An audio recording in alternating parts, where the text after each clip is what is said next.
Carl Gustav Jung y su sabiduría. Hoy recordamos en esta especial fecha al gran sabio suizo y traemos conocimientos y un reconocimiento al aporte extraordinario que dejara este médico del alma, a la posteridad. Carl Gustav Jung nació en el año 1875 y dejó este mundo físico en el año 1961, un día como hoy. Como hacemos todos los años, lo recordamos y agradecemos su sabiduría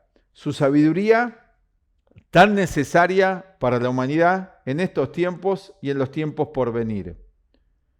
Hoy traemos para ustedes enseñanzas que dejara Carl Gustav Jung de la mano de nuestro director y maestro, quien hace 60 años comenzara a difundir y a enseñar todo el legado de Carl Gustav Jung, conjuntamente con otros métodos de psicología transpersonal.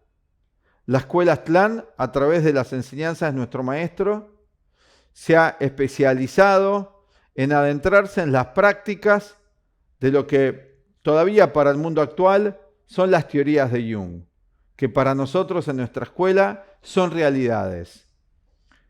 En esta introducción que estamos haciendo, los que estamos haciendo la introducción, hace ya muchas décadas que tuvimos la bendición, la suerte, como se llama generalmente, en este caso, en mi caso particular, la bendición de haber conocido al artífice de nuestro proyecto cultural, al filósofo León Azulay, que vamos a ver aquí en la segunda parte del video, y que me introdujera a mí, como a muchos otros que estudiaban conmigo en ese momento, en la teoría y en la práctica de la psicología de Carl Gustav Jung. Digo en la práctica porque hay toda una práctica, como Jung definiera su método, que es lo más cercano a lo que se conoce del método socrático, que es una herramienta extraordinaria de autoconocimiento. Los aportes de Jung al conocimiento y a la vida actual, a desarrollar una nueva visión del mundo, son enormes. Jung influyó en muchas áreas del saber humano. Sus términos, su terminología hoy es de uso cotidiano. Mucha gente hoy habla de arquetipos, de inconsciente colectivo, de conciencia colectivo, de psicología de los complejos, de introvertido, extravertido. Todo esto son términos que Jung dejara en la psicología. Inclusive, no en la psicología colectiva, inclusive no solamente influyó en el ámbito de este uso de su terminología en el mundo actual, aunque muchas veces sin mucha precisión y conocimiento del significado de las palabras que se están usando, sino que también influyó en otras áreas del saber humano. No podemos decir que lo que Jung dejara era estrictamente una psicología, era más bien todo un conjunto de conocimientos, una cosmovisión, y dentro de eso el saber psicológico tan primordial, porque que no somos los seres humanos, sino somos primero seres psicológicos que vivimos en un cuerpo físico, que es el vehículo de una mente. Jung influyó en el campo de la física cuántica, de la mano de un discípulo de él, un paciente primero, un discípulo y un colaborador que fue Wolfgang Pauli. Muchos que se dedican a la física conocerán los aportes importantes de Pauli en el campo de la física, inclusive merecedor, ganador de un premio Nobel en el campo de la física por sus teorías. Uno de los genios de la física que trabajara con Jung y que hiciera de nexo entre los descubrimientos que se fueron haciendo en el campo de la física cuántica, la psicología, la filosofía y la espiritualidad. Jung también tuvo un importante rol en la introducción de todo lo que es la psicología y la filosofía de Oriente para Occidente. Trabajó conjuntamente con los sabios budistas tibetanos, introdujo el libro tibetano de la vida y la muerte, el Bardo Todol.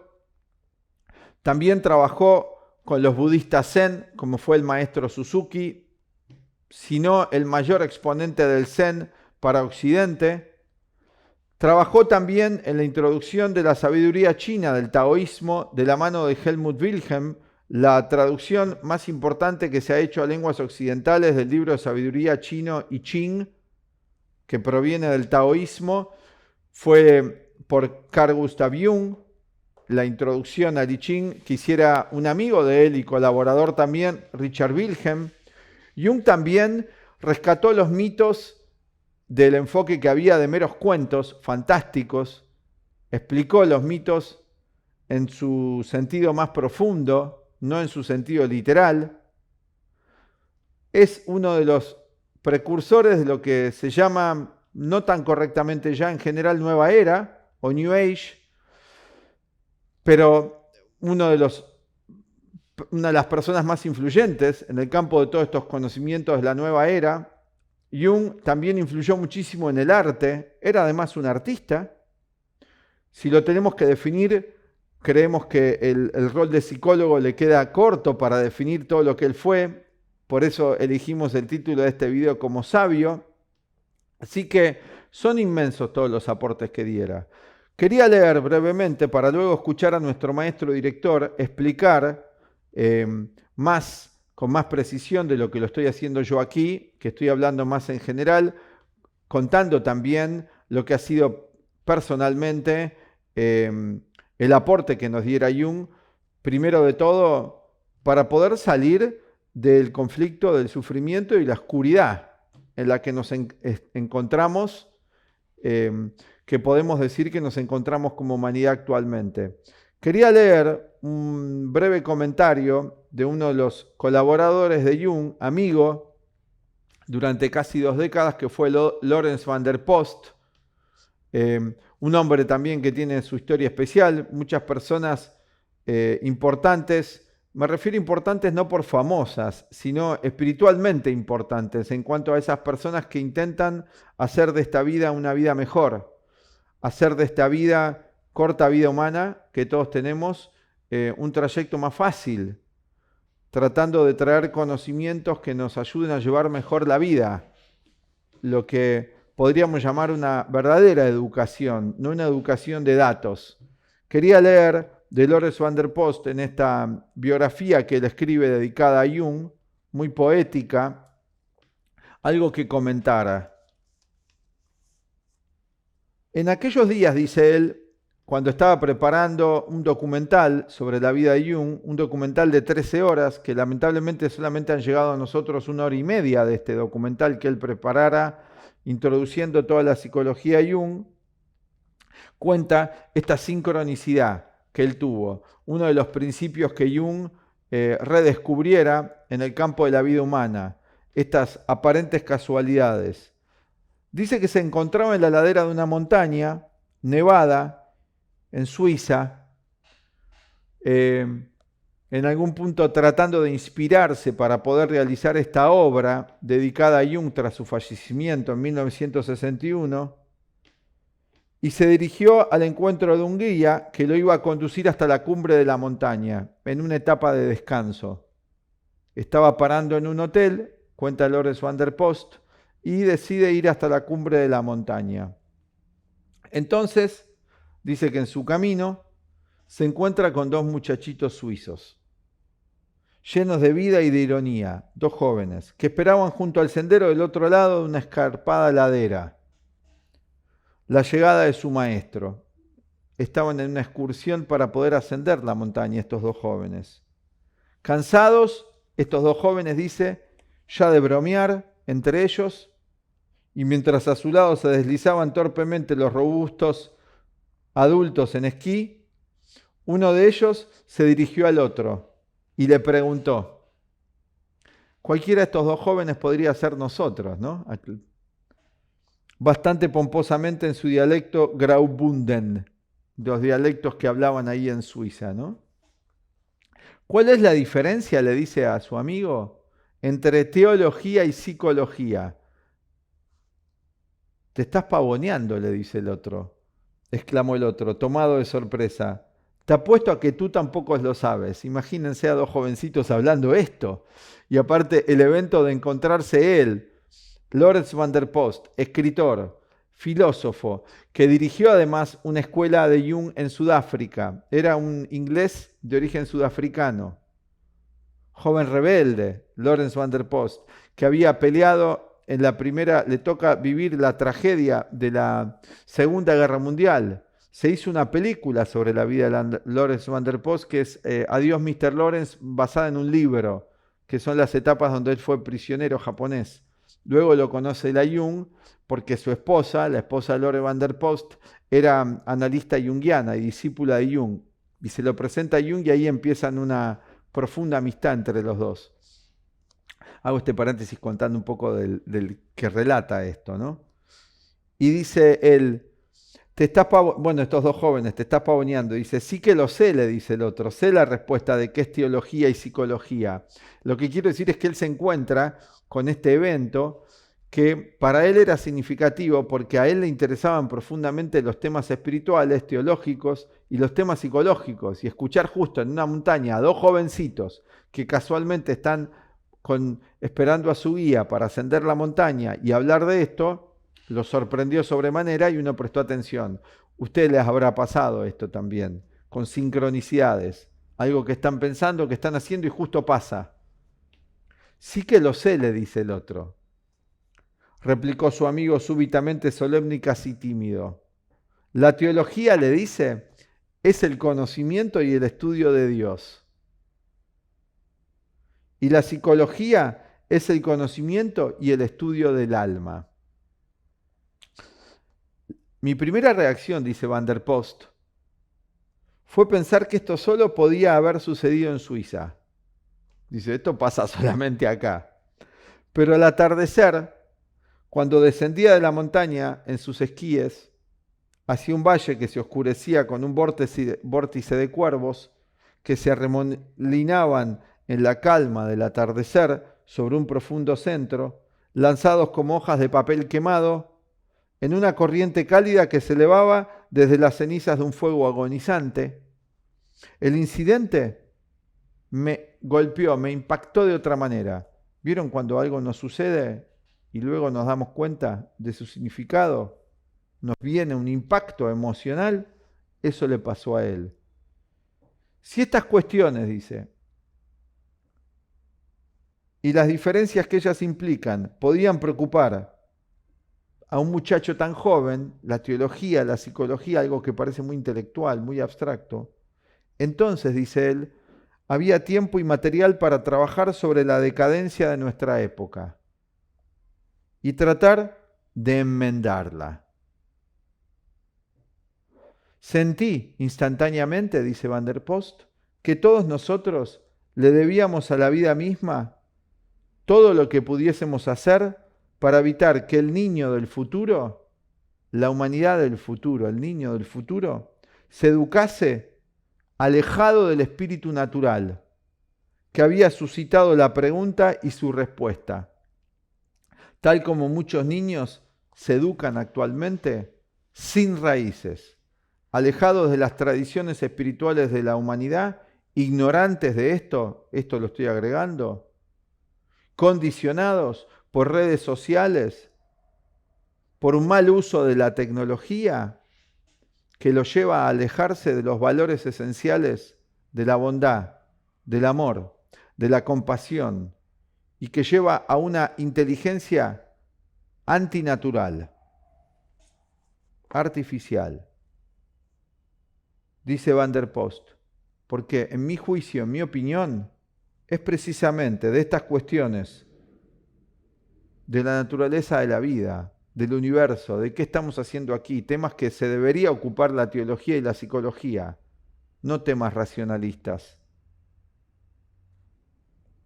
Con sus profundas raíces en nuestros remotos orígenes, en la búsqueda de la verdadera respuesta a estos temas, que el espíritu humano ha extraído siempre su más clara inspiración.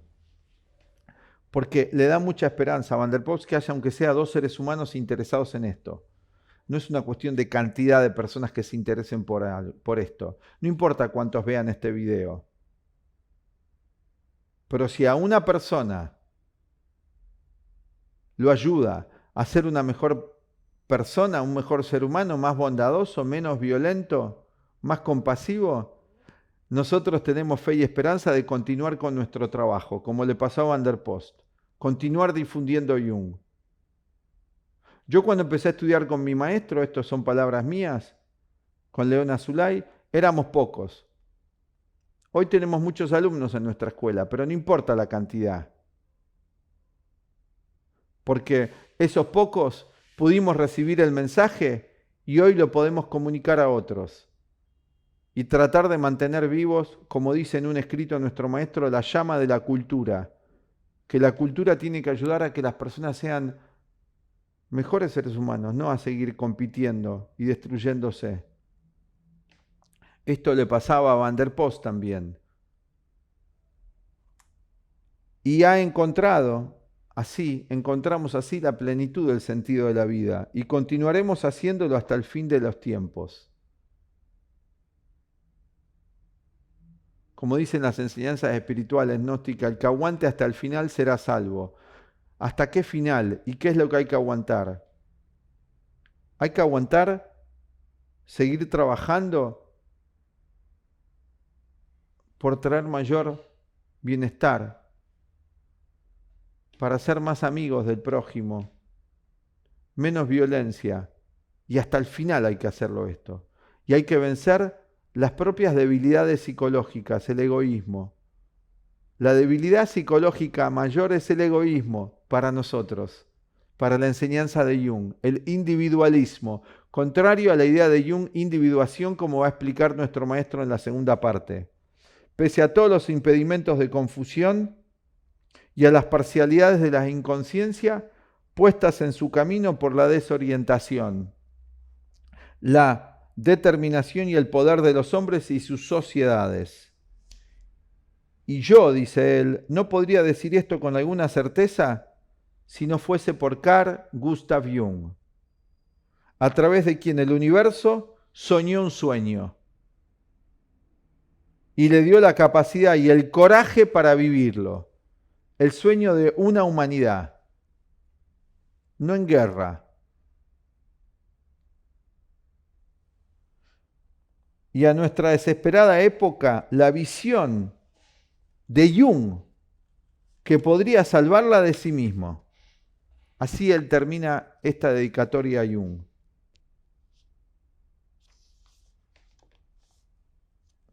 Hoy queríamos traer esto y este último comentario, antes de escuchar la explicación de nuestro maestro de los temas fundamentales de la psicología de Jung, que es a la vez científica y mística. Científica y espiritual. Mística en el sentido espiritual. Es las dos cosas la psicología de Jung para los que la estudiamos. Para los que no la estudian en profundidad y solamente hacen comentarios periodísticos de ella, no saben ni qué es científica ni qué es mística. Nosotros la estudiamos y la intentamos, con todas las dificultades que ello entraña, porque hacer cualquier cosa importante en esta vida entraña dificultades, de llevar a la práctica. Los profesionales hoy, de todas las profesiones, que ya viven, él cuando escribe esto son 70 años después de que Jung curó por primera vez un esquizofrénico, porque Jung era médico psiquiatra, antes de médico psiquiatra era un maestro espiritual, al modo occidental, un alquimista moderno. De hecho fue un gran investigador de la alquimia, fue el que rescató la alquimia de la superstición en la que había caído fruto del descrédito del racionalismo. 70 años, los profesionales, 70 años después que Jung curó por primera vez un esquizofrénico, que eso fue en 1902, 1903, con sus tratamientos completamente revolucionarios para la época y revolucionarios aún hoy, porque la psicología Jung inclusive se ha empleado en Estados Unidos para tratar a las personas con trastornos psicológicos por las guerras, la guerra de Vietnam particularmente. Discípulos de Jung continuaron ese trabajo, tomando solamente un aspecto de su tarea, el trabajo con los esquizofrénicos, de la decisión y la enfermedad del alma, porque así como el cuerpo se enferma la mente también, aunque hoy no se quiera hablar de esto. Esta sociedad está enferma del alma y del cuerpo, por ende. Y Jung demostró, que la idea de Dios en el hombre era un hecho científico y una actividad poderosa que tiene una gran responsabilidad moral por las enfermedades de los hombres de su sociedad. Hoy los profesionales, a lo que nos dediquemos, somos responsables de que esta sociedad esté en las condiciones que está. Pero si hacemos responsables exclusivamente a los gobiernos, no vamos a aportar nuestro grano de arena para mejorar el mundo, porque estamos siempre haciendo responsable a otros, esperando a condiciones ideales, que nosotros tenemos que ser partícipes en crear. Este es el mensaje de nuestra escuela. Porque actualmente los profesionales ya tienen a su alcance la enseñanza de Jung, la enseñanza de otros maestros como el Cuarto Camino de Gurdjieff, las enseñanzas espirituales auténticas del budismo, el gnosticismo, las enseñanzas originales del Maestro Jesús, que hoy pueden usar si tienen el coraje, la inteligencia para ayudar a otros. Aprenderlas primero y luego ayudar a otros. Fundamentalmente a los que tienen cerca, al lado.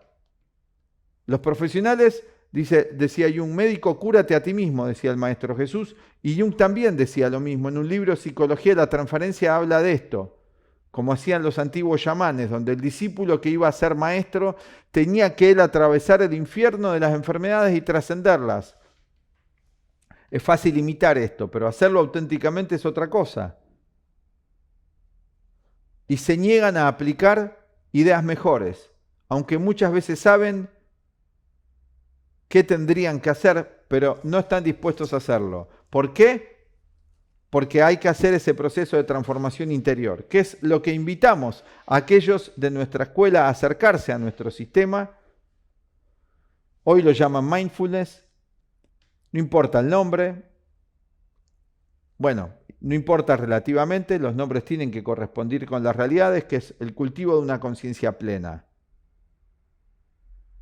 En el presente, lo que Jung llama la individuación. Esto aprendí de nuestro maestro. La individuación es el proceso de dejar de estar fragmentado y buscar la unidad interior entre el pensar, el sentir y la acción, como vamos a ver en esta segunda mitad del video. Hoy quería hacer esta introducción. Particularmente quien les habla, tengo el agradecimiento a Jung y el agradecimiento a mi maestro por interiorizarme en la enseñanza de Jung, tan importante para todos hoy, y que nosotros, los instructores acá de la escuela, profesores, recibimos una formación donde con la obra de Jung, también con las explicaciones de nuestro maestro, ayudamos a entenderla y a poder llevarla a la práctica en nuestra vida cotidiana para mejorar nuestras relaciones. Primero la relación con nosotros mismos en simultáneo, no hay un antes y un después en esto, la relación con otros seres humanos, y si cultivamos una conciencia más clara en qué es esto de vivir, vamos a poder también tener otro tipo de sentimientos, porque esta enseñanza no es racionalista, es para un nuevo pensar, un nuevo sentir y nuevas acciones. Y eso afecta a la vida social, política, económica que vivimos.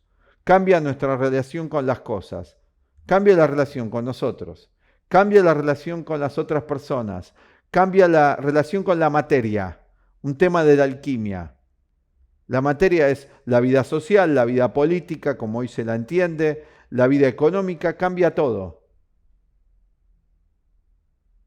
Es tan importante, estamos en ese momento y en esa gran oportunidad porque estos conocimientos están. Hoy Jung se está difundiendo en todas partes, en un nivel muchas veces superficial, pero se difunde, ya que las personas empiecen a hablar de conciencia colectiva, aunque no tienen muy claro de qué se trata y demás, es importante. Los voy a dejar acá con la presentación sintética pero muy completa, como es la enseñanza de nuestro maestro, en un lenguaje accesible, el aspecto científico de la psicología que tiene dentro de sí el aspecto espiritual y místico. Espero que disfruten este material y gracias a todos ustedes en nombre de la Escuela Aztlán, de nuestro maestro por seguir nuestro canal, seguir nuestras redes sociales, y a todos los estudiantes de la Escuela Aztlán les mandamos un saludo, y que también recuerden estas fechas, estos momentos, porque cuando recordamos a grandes personas, no famosas, personas que han sido bondadosas, que han dejado a través de la ciencia, del arte, de la filosofía o la espiritualidad un legado, podemos nosotros tener algo de la vivencia de ellos, de eso que ellos vivenciaron. Así me lo enseñaron a mí, y así funciona. Nos despedimos y les dejamos aquí la segunda parte con nuestro director. Gracias.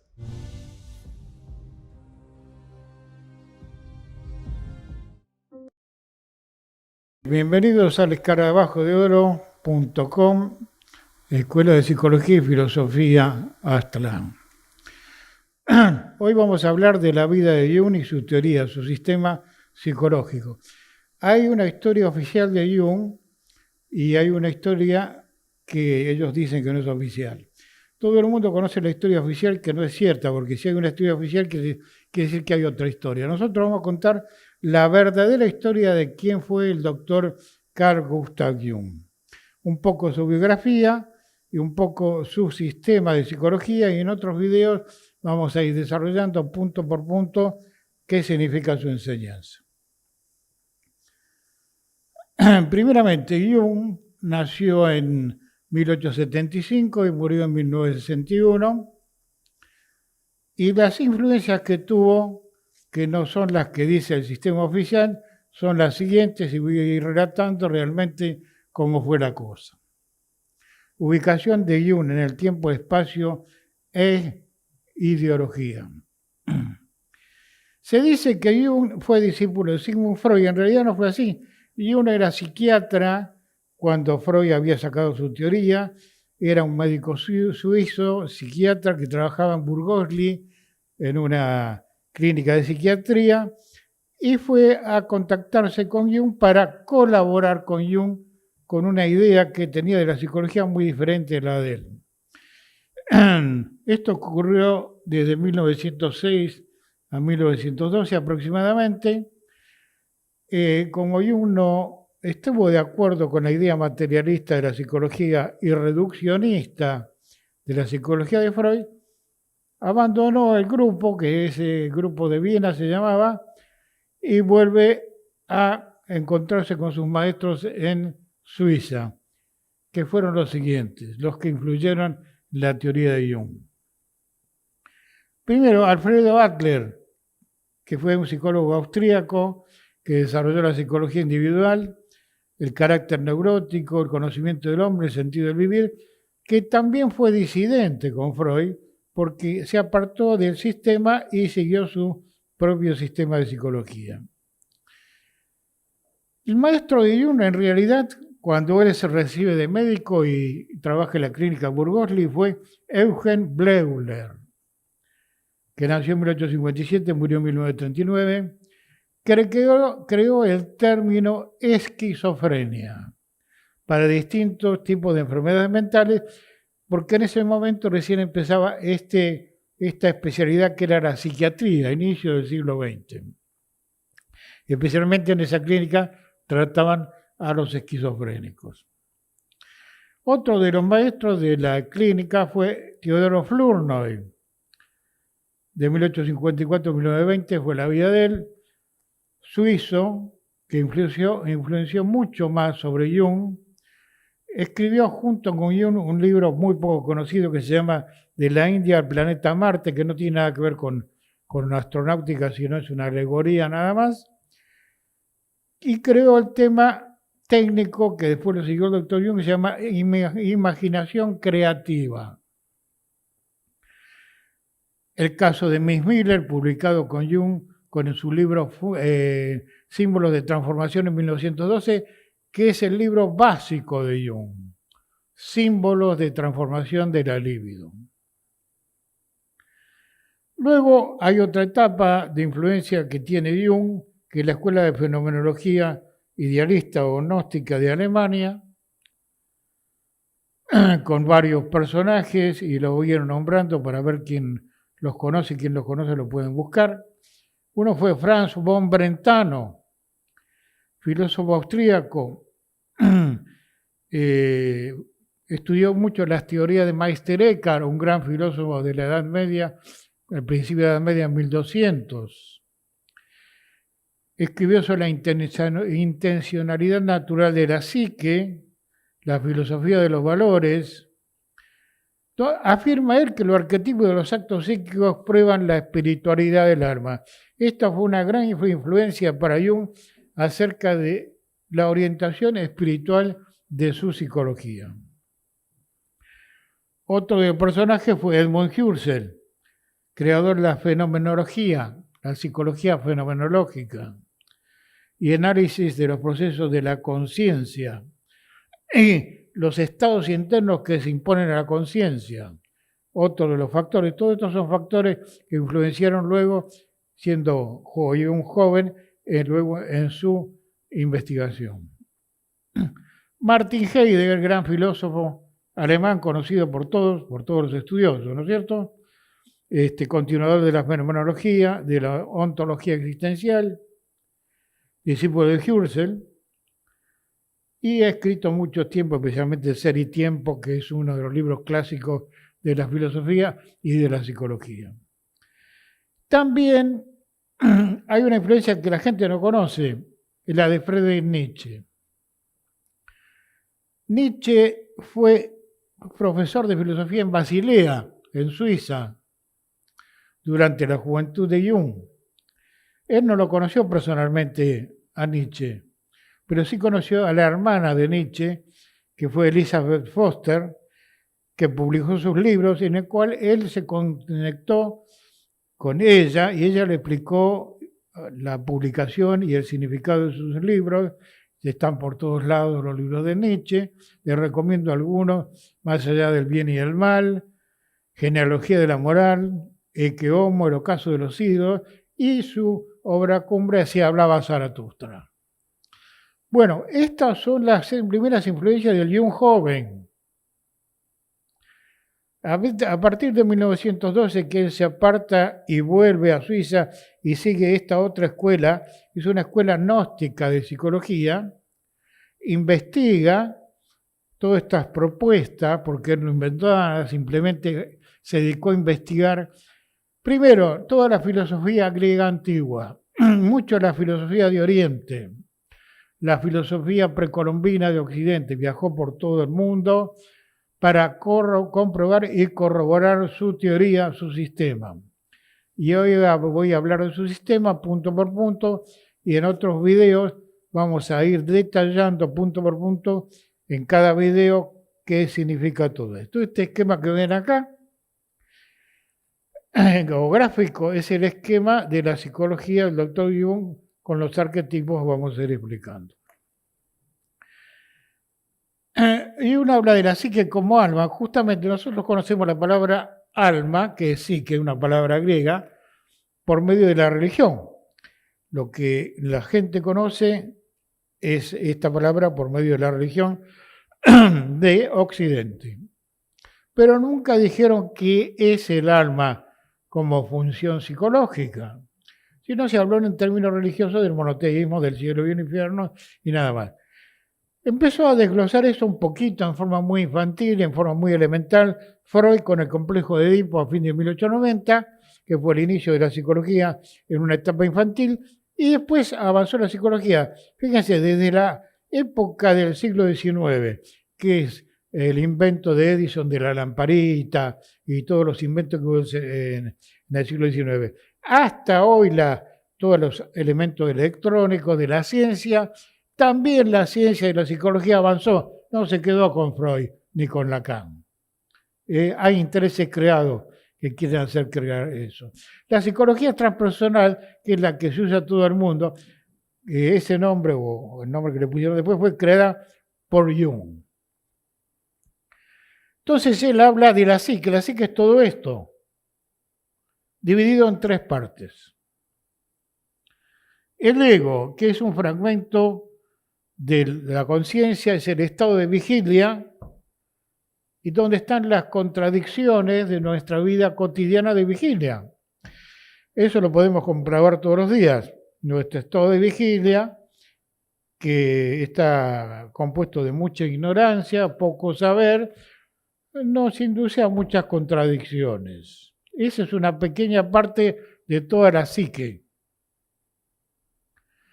Luego habla del inconsciente personal. Acá tiene esta parte, inconsciente personal, que en la época de Freud se llamaba subconsciente, que era lo reprimido. Acá no es lo reprimido, sino que tanto esto como esto lo traen todos los seres humanos al nacer de etapas anteriores de vida. ¿Qué es el inconsciente personal? Contiene los complejos. Vamos a ver qué son los complejos, porque hay mucha confusión con respecto a los complejos. Complejos son conjuntos de defectos y virtudes. Claro, van a decir, ¿cómo virtudes? Claro, el psicoanálisis tradicional dice solo complejos, neurosis, psicosis, etc. No, acá nosotros traemos muchos defectos y también traemos virtudes o vocaciones innatas. Eso lo descubre Jung, no lo inventa él, lo descubrió a través de la investigación empírica. Y luego habla de su gran descubrimiento. Él descubre lo que Platón había dicho hace 2500 años, el mundo de las ideas, la psique en forma natural, que es el inconsciente colectivo, un hombre moderno, inconsciente colectivo que contiene los arquetipos. Es decir, hay millones de personas con este sector, 7.000 millones de habitantes, y un inconsciente colectivo para toda la humanidad. Y ahora vamos a ver qué es. Este inconsciente colectivo contiene arquetipos, otra palabra griega, que es modelo primordial, modelo inicial. Todo lo que existe singularmente como modelo inicial de algo es un arquetipo. Por ejemplo, la lapicera. Todo lo que sirve para escribir es un arquetipo. Sea una pluma de ganso, sea una punta de algo, o sea hoy una virome. Todo lo que sirve para sentarse, como la silla, es un arquetipo. Todo lo que sirve de mesa es un arquetipo. Así que todo lo que ha inventado la mente humana a través de siglos y que perdura, son arquetipos. En este caso son arquetipos externos. Ahora vamos a hablar de los arquetipos internos, que es la gran contribución de Jung para dilucidar los conflictos del hombre moderno. Primero, ánima y ánimo. Esto también se está divulgando bastante en el periodismo, pero con mucha confusión. Vamos a ver qué es según Jung. El ánima es el arquetipo interno masculino. O sea, la persona masculina, el varón, tiene este arquetipo que lo relaciona con la parte interna de él y con el mundo externo de él. Es decir, los sentimientos internos, los pensamientos internos y las acciones externas del varón. A ese arquetipo Jung le llama ánima. Más adelante, cuando hagamos los videos especiales, vamos a explicar con precisión todo esto que estoy hablando. Y el ánimos es en la mujer, en el sector femenino, lo mismo, lo que la guía a las mujeres, a su mundo interior y su mundo exterior. Así que, como ya sabemos físicamente, el hombre y la mujer son distintos, ¿no? Es decir, si los ponemos desnudos a los dos, vemos que son diferentes, y si dicen que son iguales se equivocan. Bien, en lo psicológico también son diferentes. La forma de pensar y de sentir y de tener roles de la mujer y el hombre son diferentes, esto lo demostró Jung empíricamente. Luego habló del personaje. Vamos a ver qué es el personaje. El personaje son los roles. Cuando nosotros vivimos en el mundo físico, hacemos roles. Primero de bebé, porque apenas nacemos un bebé, rol de bebé. Por ejemplo, nosotros no podemos hacer rol de bebé, ¿no es cierto? Lo hace el bebé. Después rol de infantil, el rol de adolescente, el rol de mediana edad, joven, de distintas edades, distintas horas clasifican distintas edades de la juventud, ¿no es cierto? Tercera edad, cuarta edad, quinta edad, que se van a llegar a la octava edad. Bueno, y después la ancianidad, Es decir, físicamente tenemos una orientación correcta de que el cuerpo cuando envejece nos hace hacer roles, pero hoy no se hacen tal como dice Jung. Además de los roles naturales, bebé, niño, adolescente, joven y anciano, hay roles sociales.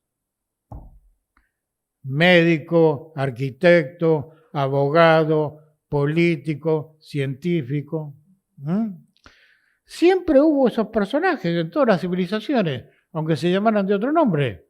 En la antigua India, en Grecia, en Egipto precolombino, en el Egipto prehistórico, aunque es histórico, dicen prehistórico, pero es histórico, y en la época precolombina, bueno, siempre existió todos los roles profesionales, aunque tengan distintos nombres. Bueno, ese es el rol personaje. Vamos a ver realmente cuál es el arquetipo y el modelo correcto del uso de los arquetipos y cómo en el siglo XX y XXI se han desviado. Luego habla de la conciencia real, o sea, del yo real. El yo real él le llama self, sí mismo.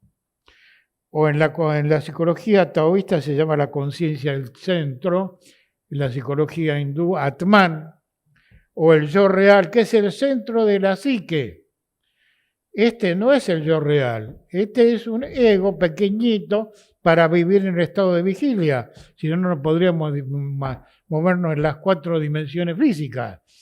Y está un rato durante el día, cuando nos vamos a dormir desaparece y entra acá. Y acá aparecen los sueños, ¿no es cierto? Luego habla de la libido, que es la energía psíquica. Por supuesto que la idea del líbido, muy acentuada en Occidente, es para Freud, la escuela neofreudiana, solo la sexualidad. Para esta psicología moderna, transpersonal, que tanto de Jung como la que viene de Oriente hoy, que es una verdadera psicología, la energía psíquica, que hoy le llamamos líbido, es toda la persona física con distintas funciones. Una de las funciones es la genitalidad, la reproducción, la sexualidad. La sensualidad es la función de los sentidos físicos, porque el cuerpo es sensible, sensual. Valores psíquicos. Los valores psíquicos están relacionados con los arquetipos. Los arquetipos están diseñados por una inteligencia superior al hombre, organizada como valores psíquicos auténticos, que es el programa de evolución del ser humano. ¿Qué es la intuición? Bueno, hoy nadie sabe qué es la intuición. Usted va a un psicoanalista tradicional y dice, ay, de repente sube algo y dice, qué bueno, ¿qué significa eso? Y no sé bien, de repente subiste algo. La intuición, descubre Jung, es la inteligencia del self. Hay 2 tipos de inteligencia, la del ego, elemental, caótica, muy burda, muy lenta, y una inteligencia rapidísima al que llamamos intuición. De repente sé algo y no sé cómo fue. Es la inteligencia del ser. El principio de equivalencia, habla él también, es la equivalencia, la relación entre el ego y lo inconsciente.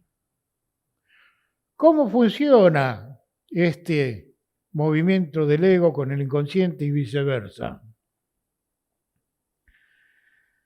La entropía es las variables de la conducta humana. Las emociones negativas, positivas, las ideas positivas, negativas, las ideas creativas de los científicos, las destructivas, todas las variables que tiene este movimiento de la naturaleza humana, que es la psique, la mente, a eso le llama entropía, variables. El sistema de evolución que él descubrió y que inventó, porque aparte tenía su escuela, en que se llama la Escuela de Individuación, puso un nombre moderno, porque el nombre antiguo era iniciación, hoy no lo conoce nadie, por lo tanto puso una idea moderna que es individuación, no confundir con individualismo, que no es lo mismo. Individualismo es el hombre moderno, individuación es el hombre integral. Para eso él descubrió un método que se llama canalizaciones de la energía que se dispersan, que se pierden, con una práctica especial de la cual vamos a hablar en otros videos. Esto es lo que se llama individuación. Y después está la función trascendente. ¿Qué es la función trascendente? Es la vocación innata que ya trae cada individuo al nacer. Por en etapas anteriores de vida hemos traído defectos y traído vocaciones innatas, naturales, que puede ser un buen artesano, un buen campesino, cualquier cosa que hace bien.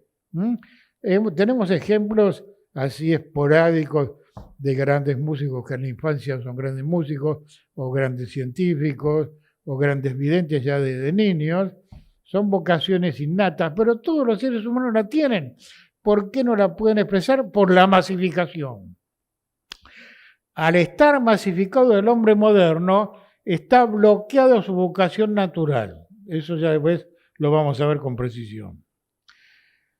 Luego habla de tipos psicológicos. En la psicología occidental, digamos nuestro mundo moderno democrático, se decía que hay dos tipos psicológicos, el rico y el pobre, y el alfabeto y el analfabeto. No es así. Jung redescubre en la psicología griega, egipcia, aria, de todos los tiempos y en su propia experiencia viajando por todos lados, que hay 7 tipos psicológicos diferentes, no 2, y 49 subtipos. También lo vamos a ir explicando. También habla mucho de los mitos. ¿Qué es los mitos? Hoy el periodista, el escritor común dice que los mitos son algo similar a las mentiras, ¿no? Esto es un mito como una mentira. No es así. Los mitos son conjuntos de ideas orientadoras, evolutivas, y es el lenguaje antiguo de los pueblos, las mitologías. Logía o logos es enseñanza y mito contenido. Él estudió los mitos de todos los pueblos antiguos que contienen enorme cantidad de ideas positivas de evolución, además históricas.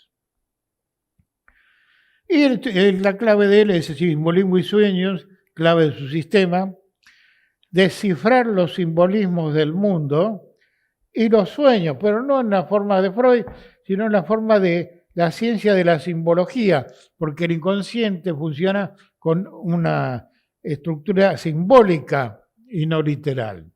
Y para entender los sueños, que nos gustaría entenderlo todos, tenemos que estudiar simbología. El sí mismo es el yo real, es la parte inmortal del ser humano. Justamente los ateos van a decir que no, porque los ateos dicen, gracias a Dios, soy ateo, ¿no es cierto? Pero hay algo inmortal en el ser humano que ya se ha olvidado por el materialismo, que subsiste del cuerpo, después del cuerpo, que es el ser, la conciencia del ser. Luego descubre el principio de sincronicidad, que es una ley acausal a la cual en el mundo moderno le llamamos como casualidad. No hay ninguna casualidad, está todo ordenado en el universo. No hay ninguna casualidad. Es la ley de sincronicidad que simultáneamente nos presenta algo para ayudarnos. Son las señales. Y luego se basa su psicología mucho en la alquimia, porque los alquimistas eran unas escuelas esotéricas occidentales en la Edad Media, que se disfrazaban de químicos porque eran perseguidos, pero trabajaban con una psicología esotérica, y él descifró los libros, porque los libros alquimistas estaban escritos en clave, dibujados en clave por la persecución, y tuvo la gran inteligencia de Jung de descifrarlo. Está el libro rojo de Jung, publicado hace poco, donde él transmite en mandalas grandes enseñanzas de la alquimia. Bueno, esto en apretada síntesis es la verdadera historia de Jung, de su sistema psicológico, de la nueva psicología transpersonal, que es la que va a cambiar al ser humano en esta nueva época histórica que están haciendo. Por lo tanto, nuestra escuela, la Escuela Strand, va a ir produciendo videos de punto por punto del sistema de Jung, de la psicología del cuarto camino, de la psicología budista y de muchos otros temas que son necesarios hoy para poder cambiar los conflictos que tenemos, porque todos los sistemas antiguos ya no nos resuelven nada. Bien, gracias por conectarnos y nos vemos en el próximo video.